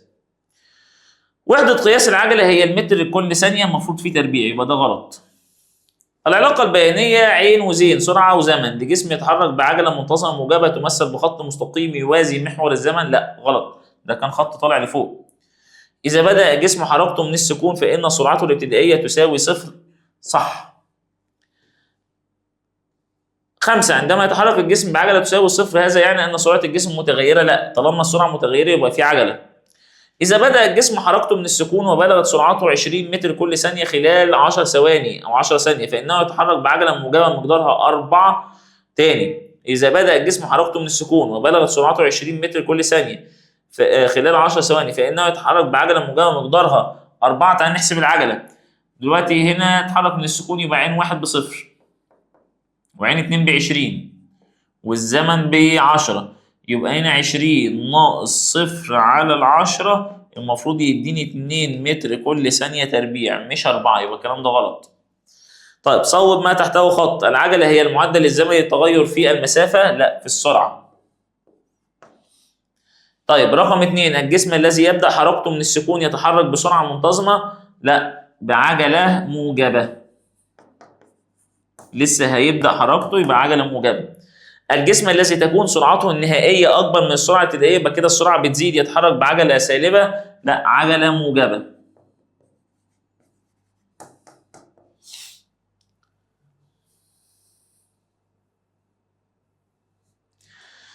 رقم 4 بيقول لك النسبة يعني هتقسم بين السرعة النهائية والسرعة الابتدائية لجسم متحرك بعجلة موجبة. يبقى مين الكبير؟ ده الكبير وده الصغير، يبقى بتقسم رقم كبير على رقم صغير يبقى نسبة أكبر من الواحد. رقم 5 عندما يتحرك الجسم بعجلة تساوي صفر فهذا يعني أن سرعة الجسم تتزايد. لا، بتكون منتظمة. رقم 6 تتغير سرعة السيارة من 20 إلى 30 خلال ثانيتين، لذا فإنها تتحرك بعجلة موجبة مقدارها 10. تعال نحسبها. طيب عين 2 ب30 وعين 1 ب20 يبقى ناقص 20 والزمن ثانيتين، يبقى هنا 30 ناقص 20 ب10، 10 على 2 فيها 5 متر كل ثانية تربيع. ما المقصود بكل من الحركة المعجلة؟ الحركة المعجلة هي الحركة التي يتغير فيها سرعة الجسم بمرور الزمن. خلي بالك من التعريف ده بيتنسي. العجلة ده عبارة عن المعدل الزمني للتغير في السرعة أو مقدار التغير في سرعة الجسم في وحدة الزمن. العجلة المنتظمة هي العجلة التي يتحرك بها الجسم عندما تتغير سرعته بمقادير متساوية في أزمنة متساوية. العجلة المنتظمة الموجبة هو نفس التعريف بس هشيل كلمة تتغير واحط كلمة تتزايد. هي العجلة التي يتحرك بها الجسم عندما تتزايد سرعته بمقادير متساوية في أزمنة متساوية. العجلة المنتظمة السالبة هو نفس التعريف، هشيل كلمة تتزايد وأحط كلمة تتناقص. هي العجلة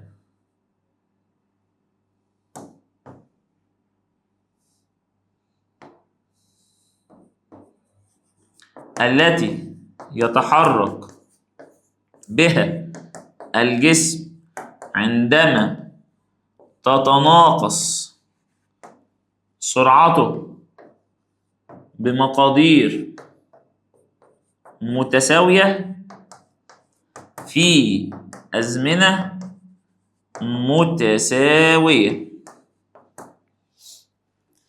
ماذا يحدث في الحالات الآتية عندما يتحرك الجسم بسرعة منتظمة بالنسبة لعجلة حركته؟ عجلة تساوي صفر. تكتب لي كده عجلة تساوي صفر، هما كلمتين ورد غطاهم، مش هنلغي كتير في السؤال ده. عندما تكون السرعة الابتدائية لجسم متحرك أكبر من السرعة النهائية. خلاص حفظت، طالما بدايتي كبيرة ونهايتي صغيرة يبقى أنا ماشي بعجلة سالبة، يبقى يتحرك الجسم بعجلة سالبة. عندما يضغط سائق السيارة على الفرامل لتتوقف سيارته بعد فترة من الزمن، خلاص برضه يتحرك بعجلة سالبة، يتحرك الجسم بعجلة سالبة. طيب رقم 4، عندما تتغير سرعة الجسم بمقادير متساوية في أزمنة متساوية. طبعا هنا يتحرك الجسم بعجلة منتظمة. طيب 5، عندما تكون السرعة النهائية لجسم متحرك أكبر من سرعته الابتدائية، النهاية هي الكبيرة، يبقى هنا يتحرك الجسم بعجلة موجبة.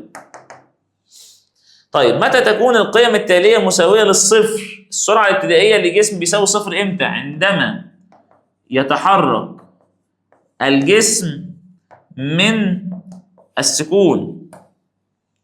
السرعة النهائية لجسم متحرك عندما يتوقف الجسم بعد الضغط على الفرامل.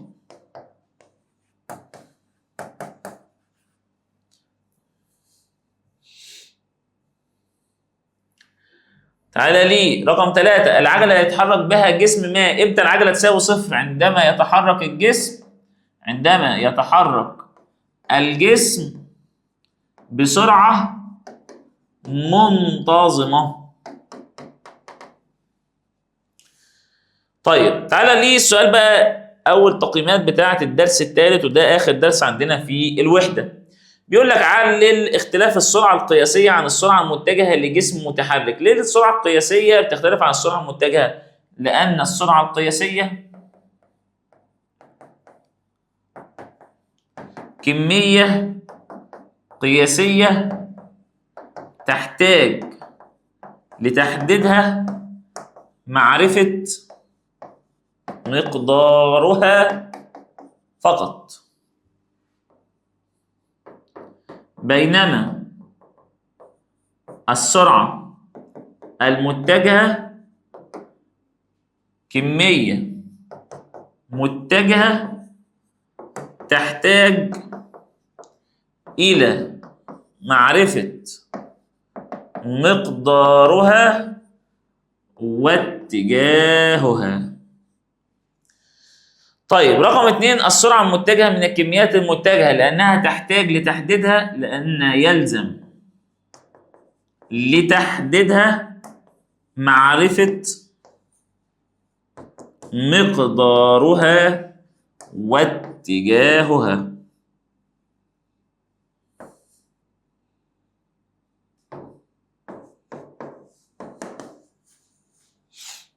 طيب رقم 3، يراعي الطيارون السرعة المتجهة للرياح لأنها تؤثر على سرعة الطائرة وزمن وصول الرحلة، وكذلك كمية الوقود المستهلكة. تعالى ليه السؤال الرابع بيقول لك تعتبر الكتلة والزمن من الكميات الفيزيائية القياسية لأن يكفي لتحديدها معرفة مقدارها فقط. تعالى ليه حته المسائل بقى. اذا بدا الجسم حركته من النقطه ا فقطع 30 متر شمالا خلال 30 ثانيه، ثم 60 متر شرقا خلال 20 ثانيه، ثم 30 متر جنوبا خلال 10 ثواني، ومساله زي دي كده لازم تترسم عشان ما تلخبطش. طيب ادي يا عم النقطه ا اهي، وهو خد في الشمال فوق كام؟ قال لي 30 متر وخدهم في 30 ثانيه، ماشي. ثم راح في الشرق، الشرق كده اهو، ما تسيبش بقى من تحت لان انا كده كده اساسا مشيت لفوق، هكمل مسيرتي لفوق عادي. 60 متر وخدهم في كام ثانيه؟ 20 ثانيه. وبعد كده 30 متر في الجنوب تحت، 30 متر وخدهم في 10 ثواني. تعالى بقى نشوف هو عاوز ايه. هو عاوز منك يا سيدي المسافه الكليه، ادي يا عم 30 و60 90 و30 120 متر. طيب عاوز الزمن الكلي، ادي 30 ثانيه وادي 20 50 و10 60 ثانيه. طيب عاوز الازاحه، عشان تجيب الازاحه فين بدايتك؟ النقطه ا اهي، وفين نهايتك؟ ادي النقطه دي، هنوصل بينهم بخط مستقيم كده اهو. طيب ده اتجاه ايه؟ ده اتجاه الشرق. بكام ده؟ زي اللي فوق بالظبط، اللي فوق ب 60 متر، يبقى 60 متر شرق. عاوز مقدار السرعه المتجهه مع تحديد اتجاهها. عينيا، السرعه المتجهه بيساوي ايه؟ بيساوي الازاحه على الزمن الكلي. الازاحه ب 60، الزمن الكلي انت مطلعه ب 60، 60 على 60 فيها الواحد متر كل ثانيه. طبعا ما تنساش ان دي نفس الاتجاه بتاع الازاحه يعني شرق. طيب بعد كده بيقول لك تحرك شخص من نقطة البداية 200 متر ناحية الشمال، يبقى هنا راح في الشمال كده فوق 200 متر، ثم عاد على نفس الطريق 60 متر، يبقى لما جه رجع 60 متر بس. خلاص؟ ناحية الجنوب. احسب المسافة التي قطعها الشخص، هو طلع 200 ونزل 60 يبقى 260 متر. ازاحة الشخص هو بدأ من فوق، بدأ من تحت ونهايته فوق. طب الخط ده كله ب 200 والحته الصغيره دي ب 60، يبقى تفضل كام تحت؟ يبقى انت تفضل 140، يبقى ال 200 ناقص ال 60 يديني 140 متر. تعالى بقى نشوف الاتجاه، مش انت بدايتك تحت ونهايتك فوق؟ يبقى اتجاه فوق شمال، يبقى من تحت لفوق، يبقى كده اتجاه الشمال. تعالى للسؤال رقم 3 بيقول لك حمام سباحه على شكل مستطيل طوله 15 وعرضه 6 امتار، ما مقدار المسافه والازاحه اللتان يقطعهما سباح اذا قام بالسباحه ذهابا وايابا. طب انا اتخيل ان حمام السباحه بتاعي ادي مستطيل اهو. طبعا هنا الطول بتاعي 15 متر، وهنا طبعا عرض 6 وادي هنا 6 وادي 15، ذهاب واياب يعني مشي المستطيل كله من الاخر يعني. يبقى انا المسافه اللي انا مشيتها كام؟ المسافه اللي انا مشيتها 15 و15 ادي 30 و6 و6 12، يبقى انا 15 زائد 6 زائد 15 زائد 6. طبعا هنا 15 15 30 30 و12 يعني 42 متر. طبعا هنا الازاحه بتاعتي طالما لفيت لفه كامله يبقى الازاحه بتاعتي بصفر. تعالى ليه كرة من المطاط سقطت من ارتفاع 10 متر، ادي يا عم كرة ونزلت على الارض تحت 10 متر. بعد كده ثم ارتدت لاعلى كام متر يا عم؟ 5 متر، ثم سقطت مرة اخرى، لما جت خبطت في الارض راحت طلعت 5 متر. طبعا مش هتفضل متشعلقة فوق، اكيد هتنزلهم تاني اللي هم 5 متر. طيب احسب، عاوز المسافة المقطوعة 10 نازل و5 طالع و5 نازل يعني 20 متر. طيب فين يا عم بداية الكورة؟ بداية الكورة من فوق. فين نهاية الكورة يا عم؟ الأرض. طب ما بين فوق خالص اللي هي الحتة اللي أنت لميت منها الكورة لحد الأرض كام متر؟ من فوق خالص ليه تحت خالص اللي هي الأرض أدي 10 متر. يبقى أنت عندك دلوقتي الإزاحة بتاعتك 10 متر. الإزاحة بتاعتك 10 متر، طبعا بدايتك فوق ونهايتك تحت، يبقى نازل لتحت كده، يبقى ليه اسفل. الكوره ما فيهاش ولا اتجاه ولا شمال ولا جنوب، يعني اما اسفل يا اما اعلى. قطع متسابق، طبعا معظم الاسئله دي حليناها قبل كده في طبعا المراجعات اللي فاتت، فطبعا بالنسبه لنا بتكون سهله شويه. طب 5 بيقول لي قطع متسابق 90 متر شمالا خلال 45 ثانيه، ادي يا عم 90 متر شمالا، ادي الشمال اهو 90 متر وخدهم في 45 ثانيه.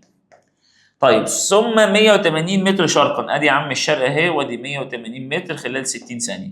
ثم 90 متر جنوبا يا عم، ادي 90 متر جنوبا اهم في 9 ثواني. عاوز السرعه المتوسطه للمتسابق. السرعه المتوسطه بيساوي مسافه كليه على زمن كلي. المسافه الكليه بكام؟ 90 و90 180 180 و180 360. 180 زائد 180 يديني 360. طيب تعالى للزمن، ادي هنا 45 وعندك هنا 60، ادي كده 105، وعندك هنا كام ثانية؟ 9 ثواني، يبقى 114 ثانية. 360 على 114 هيديني 3.15 متر لكل ثانية. نتأكد كده من الأرقام، هنا 45 ثانية وادي هنا 60 ثانية وعندك 9 ثواني. طب عاوز السرعة المتجهة. السرعة المتجهة إزاحة على زمن كلي. إزاحة على زمن كلي. الإزاحة بتاعتي أدي يا عم بداية أهي وأدي نهاية أهي، والخط ده كله هو ده الإزاحة ناحية الشرق، يبقى 180 والزمن الكلي 114. 180 على 114 هيطلع 1.57 متر لكل ثانية شرقا. تعالى ليه السؤال رقم 6، بيقول لك تحرك الجسم من نقطة ما فقطع 30 متر شمالا. ادي يا عم ال 30 متر شمالا اهم وخدهم في 30 ثانية. ثم 60 متر شرقا، ادي يا عم 60 متر شرقا وخدهم في 20 ثانية. بعد كده 30 متر جنوبا، 30 متر جنوبا وخدهم في 10 ثواني. ثم عاد لنقطة البداية. طبعا نقطة البداية ديت اللي هي قد اللي فوق، يعني 60 ايه؟ 60 متر. طبعا بس هو مش قايل هنا في كتاب التقييمات، ناسي بس اللي هو الرقم بتاع الثواني، هنعتبره ب 10 ثواني مثلا. على فكرة المسألة دي موجودة في كتب الخارجية مكتوب المنظر ده كده. طب فاحنا هنزود بس هنا عشان كتاب التقييمات ناسي ان في هنا، خليها مثلا 10 ثواني مثلا، او هو راجع خد 10 ثواني. عاوز المسافه الكليه. المسافه الكليه ادي 30 متر وادي 60 90 90 و30 ادي 120 120 و60 عندك 180 متر. طيب تعالى لي السرعه المتوسطه مسافه كليه اللي هي 180 متر، برضه نتاكد 30 ادي كده 90 90 و30 120 120 و60 180. تعالى للزمن 30 و20 50 و10 60 و10 ادي كده 70. 180 على 70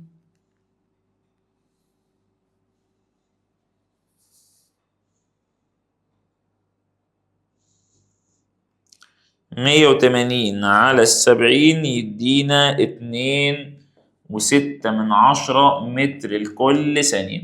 عاوز السرعة المتجهة. طبعا هو قال لي هنا عدم نقطة البداية، يبقى الإزاحة بصفر والسرعة المتجهة عندي بصفر. طب تعالى لي صوب ما تحته خط مقدار القوة يساوي أقصر خط مستقيم بين موضوعين، طبعا مقدار الإزاحة. رقم 2 تحرك الجسم في مسار دائري نصف قطره نق فقطع مسافة ط نق. طبعا ط نق دي اللي هي إيه؟ مش المحيط كله 2 ط نق، هو قطع ط نق، معنى كده إن قطع نص الدايرة. ط نق كده قطع نص الدايرة. تكون إزاحته، لما جينا اتكلمنا على الازاحه قلنا ان الازاحه ممكن تساوي صفر لو الدايره بالكامل. طب لو نص دايره القطر كله، طب هنا ماشي نص دايره، يبقى هنا الازاحه بتاعتي بالقطر، او ممكن تقول لي اللي هي 2 نق. طيب رقم 3 العجله هي طول المسار الفعلي الذي يسلكه الجسم المتحرك من نقطه البدايه للنهايه، طبعا دي اللي هي المسافه. رقم 4 من أمثلة الكميات الفيزيائية القياسية القوة. أي كمية قياسية مثلا وليكن الكتلة، الكثافة، عندك الكثافة، عندك الزمن.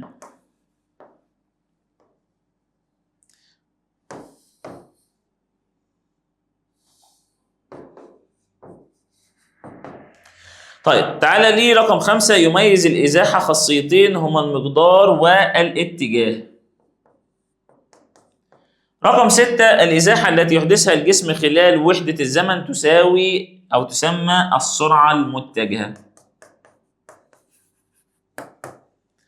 رقم 7 السرعة المنتظمة هي مقدار الإزاحة في الثانية الواحدة. طبعا مقدار الإزاحة في الثانية الواحدة ده اللي هي السرعة المتجهة. رقم 8 تشترك كل من السرعة المتجهة والمسافة في نفس الاتجاه. طبعا المسافة مالهاش اتجاه، الإزاحة. رقم 9 عندما تتحرك طائرة في عكس اتجاه حركة الرياح تزداد السرعة المتجهة للطائرة، طبعا تقل. ما كانش طبعا حسين يبقى الحاج حسين. طيب 10 يراعي الطيارون السرعة المنتظمة للرياح عند الطيران، طبعا السرعة المتجهة.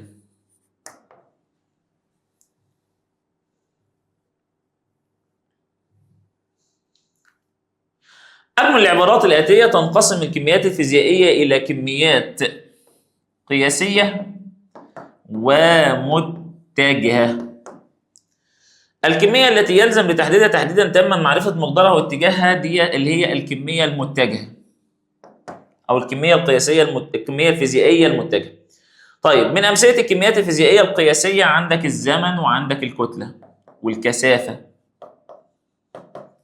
يسمى طول أقصر خط مستقيم بين موضوعين بمقدار الإزاحة. من أمثلة الكميات الفيزيائية المتجهة القوة والعجلة.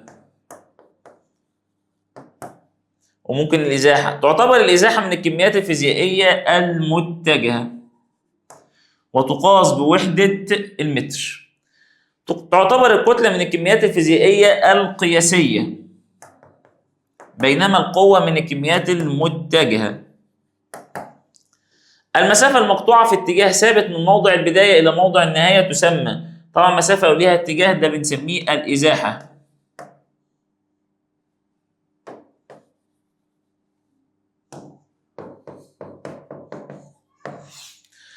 عندما يتحرك الجسم في خط مستقيم واتجاه ثابت فإن المسافة المقطوعة نقط مقدار الإزاحة. طالما مشيت عدل وما رجعتش تاني مسافتي قد إزاحتي فإن المسافة المقطوعة تساوي. طيب كتلة قلم 40 جرام تعتبر كمية فيزيائية قياسية لأنها يكفي لتحديد معرفة مقداره فقط. طيب تسلق شخص جدارا ارتفاعه 3 متر ونزل من الجهة الأخرى من الجدار فإن المسافة المقطوعة هو طلع 3 ونزل 3 يبقى المسافة كلها 6 متر والإزاحة صفر. ليه بقى؟ لأن هو بدأ من تحت ورجع لتحت تاني يبقى نقطة البداية هي نقطة النهاية يبقى الإزاحة بتاعتها صفر. السرعة المتجهة تمثل الإزاحة أو مقدار الإزاحة في الثانية الواحدة. مقدار الإزاحة الحادثة في الثانية الواحدة. تتفق السرعة المتجهة مع الإزاحة في الاتجاه وتختلف معها غالبا في وحدة القياس والمقدار. عندما يكون اتجاه الطائرة في عكس اتجاه الرياح تقل السرعة المتجهة للطائرة ويزداد كل من زمن الرحلة هتطول وكمية الوقود المستهلكة. اكتب ما تدل عليه العبارات الآتية. كمية فيزيائية يكفي لتحديدها معرفة مقدارها فقط. طبعا هنا القياسية الكمية القياسية. كمية فيزيائية يلزم لتحديدها معرفة مقدارها واتجاهها الكمية المتجهة. كمية متجهة وحدة قياسها متر كل ثانية تربيع العجلة.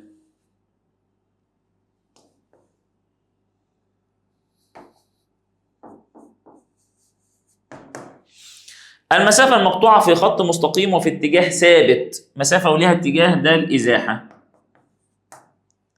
طول أقصر خط مستقيم بين موضعين ده اللي هو مقدار الإزاحة. طول المسار الفعلي الذي يسلكه الجسم المتحرك من موضع البداية إلى موضع النهاية ده المسافة. المسافة الكلية التي يقطعها الجسم خلال وحدة الزمن ده السرعة القياسية.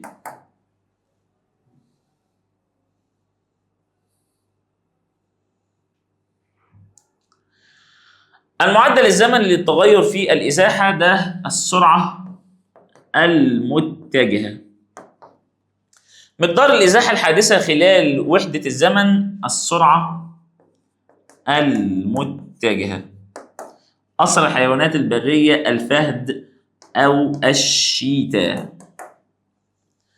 ما المقصود بكل من؟ الكمية الفيزيائية المتجهة هي الكمية التي يلزم لتحديدها معرفة مقدارها واتجاهها. الكمية الفيزيائية القياسية هي الكمية التي يكفي لتحديدها معرفة مقدارها فقط. المسافة هي طول المسار الفعلي الذي يسلكه، طبعا ده اللي يقصد بيه مشوار كله، الجسم المتحرك من موضع بداية الحركة إلى الموضع النهائي له. الإزاحة هي المسافة المقطوعة في اتجاه ثابت من موضع بداية الحركة نحو الموضع النهائي، نحو الموضع النهائي له. مقدار الإزاحة هو طول أقصر خط مستقيم واصل بين موضعي يعني مكانين، بداية ونهاية الحركة. السرعة القياسية المعدل الزمني للتغير في المسافة. السرعة المتجهة المعدل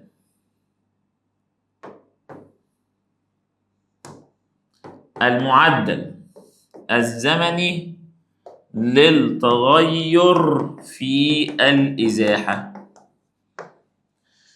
ما معنى قولنا أن الزمن كمية فيزيائية قياسية؟ أي أن يكفي لتحديد الزمن معرفة مقداره فقط.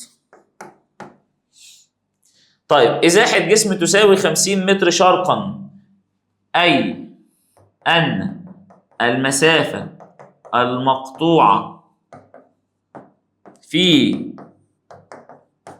اتجاه الشرق من موضع البداية إلى موضع النهاية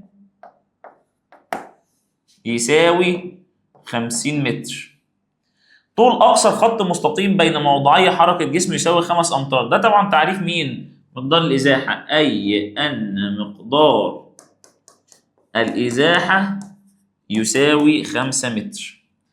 العجلة كمية فيزيائية متجهة، أي أن يلزم لتحديد العجلة معرفة مقدارها واتجاهها.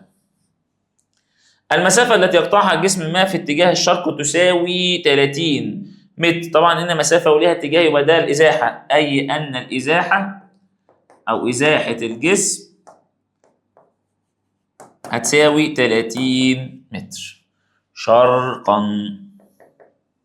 تعالى ليه آخر سؤال عندنا بيقول لك المسافة والإزاحة، قارن ما بين المسافة والإزاحة من حيث المفهوم، وحدة القياس، نوع الكمية الفيزيائية. طب المسافة، خلينا نبدأ بالمسافة. المسافة هي طول المسار الفعلي الذي يسلكه الجسم المتحرك من موضع بداية الحركة إلى الموضع النهائي له. ده بالنسبة للتعريف. وحدة القياس بالمتر، ونوع الكمية الفيزيائية المسافة قياسية. طب تعالى للإزاحة. الإزاحة ده عبارة عن المسافة المقطوعة في اتجاه ثابت من موضع بداية الحركة حتى الموضع النهائي. طيب وحدة القياس بالمتر، وديت كمية فيزيائية متجهة.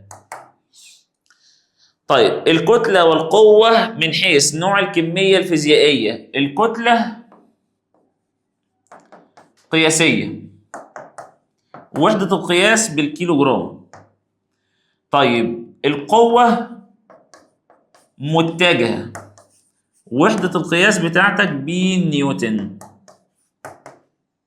طيب متى يحدث كل مما يلي؟ الإزاحة التي يحدثها جسم متحرك تساوي صفر عندما يعود الجسم إلى نقطة البداية. عندما يعود الجسم إلى نقطة بداية الحركة، يعني لف ولف ورجع لأصله. طيب يكون مقدار المسافة لجسم ما أكبر من مقدار الإزاحة. لما أجي أمشي كده المسافة بتاعتي هتطول شوية عندما يتحرك الجسم في مسار منحني. عندما يتحرك الجسم في مسار منحني. واحد طبعا هنا يسأل هو ليه يا مستر؟ لو أنا جيت مشيت كده ده المسافة. طب هات لي يا باشا كده الإزاحة، بداية أهي وأدي نهاية أهي، وأروح موصل بينهم بخط مستقيم. دي الإزاحة. طيب لو انت جيت فردت كده، هتعمل فرد ليه الخط بتاع المسافه كده، هتلاقي الخط اللي فوق ده اللي انت فردته اكتر من اللي هو الخط بتاع الازاحه. يبقى المسافه بتاعتي هي اللي ايه؟ الاطول. طيب تعالى لي تطابق المسافه المقطوعه مع الازاحه الحادثه. طبعا لما امشي عدل، عندما يتحرك الجسم في خط مستقيم واتجاه ثابت، يتساوي مقدار السرعة المتجهة مع السرعة القياسية لجسم متحرك. برضه نفس الكلام، عندما يتحرك الجسم في خط مستقيم في اتجاه ثابت. طيب السرعة المتجهة لجسم يتحرك في مسار دائري بيساوي صفر. السرعة المتجهة لجسم يتحرك في مسار دائري بيساوي صفر عندما يقطع دورة كاملة. يبقى هنا يتحرك الجسم دورة كاملة. ليه دورة كاملة؟ ما انا لو عملت دوره كامله تبقى الازاحه عندي بصفر، ولما الازاحه تبقى صفر يبقى السرعه المتجهه بتاعتي هتكون بصفر. بكده نكون انهينا معاكم حل تقييمات والاداه المنزليه بتاعه الوحده الاولى. ان شاء الله انتظرونا في فيديو جديد باذن الله، والفيديو الجديد ان شاء الله هيكون لتقييمات الوحده الثانيه باذن الله.